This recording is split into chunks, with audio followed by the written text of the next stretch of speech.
പുതിയ community radio സ്റ്റേഷനുകൾ പ്രോത്സാഹിപ്പിക്കാൻ സംസ്ഥാനങ്ങൾക്കും ദുരന്ത നിവാരണ വകുപ്പുകൾക്കും കേന്ദ്ര സർക്കാർ നിർദ്ദേശം. പ്രകൃതി ദുരന്തങ്ങൾ ബാധിച്ച മേഖലകളിൽ കമ്മ്യൂണിറ്റി റേഡിയോ സ്റ്റേഷനുകൾക്ക് 11.50 ലക്ഷം രൂപയുടെ അടിയന്തര ഗ്രാന്റ് ലഭ്യമാക്കും. രാജ്യത്ത് കമ്മ്യൂണിറ്റി റേഡിയോ സ്റ്റേഷനുകൾ സ്ഥാപിക്കുന്നതിനുള്ള മാർഗനിർദ്ദേശങ്ങൾ അനുസരിച്ച് കമ്മ്യൂണിറ്റി റേഡിയോ പ്രക്ഷേപണത്തിന്റെ പ്രധാന ലക്ഷ്യം ആ റേഡിയോ സ്റ്റേഷന്റെ പ്രവർത്തന പരിധിയിൽ താമസിക്കുന്ന ജനങ്ങൾക്ക് വിവരങ്ങൾ ലഭ്യമാക്കുക എന്നതാണ്.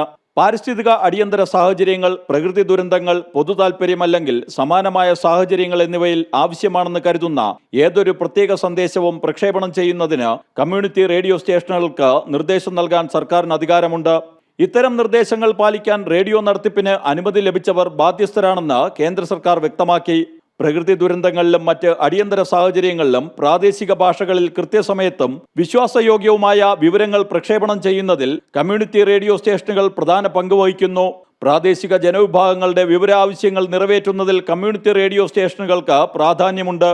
വെള്ളപ്പൊക്ക സാധ്യതയുള്ളതും തീരദേശത്തുള്ളതും ദുരന്ത സാധ്യതയുള്ളതുമായ പ്രദേശങ്ങളിൽ പുതിയ കമ്മ്യൂണിറ്റി റേഡിയോ സ്റ്റേഷനുകൾ സ്ഥാപിക്കുന്നത് ആലോചിച്ച് തീരുമാനിക്കണമെന്ന് കേന്ദ്രം സംസ്ഥാനങ്ങൾക്കും കേന്ദ്രഭരണ പ്രദേശങ്ങൾക്കും അയച്ച കത്തിൽ പറയുന്നു. ഭാരതത്തിലെ കമ്മ്യൂണിറ്റി റേഡിയോ പ്രസ്ഥാനത്തെ പിന്തുണയ്ക്കൽ എന്ന പദ്ധതിക്ക് കീഴിലാണ് കമ്മ്യൂണിറ്റി റേഡിയോ സ്റ്റേഷനുകളെ പ്രോത്സാഹിപ്പിക്കുന്നത്.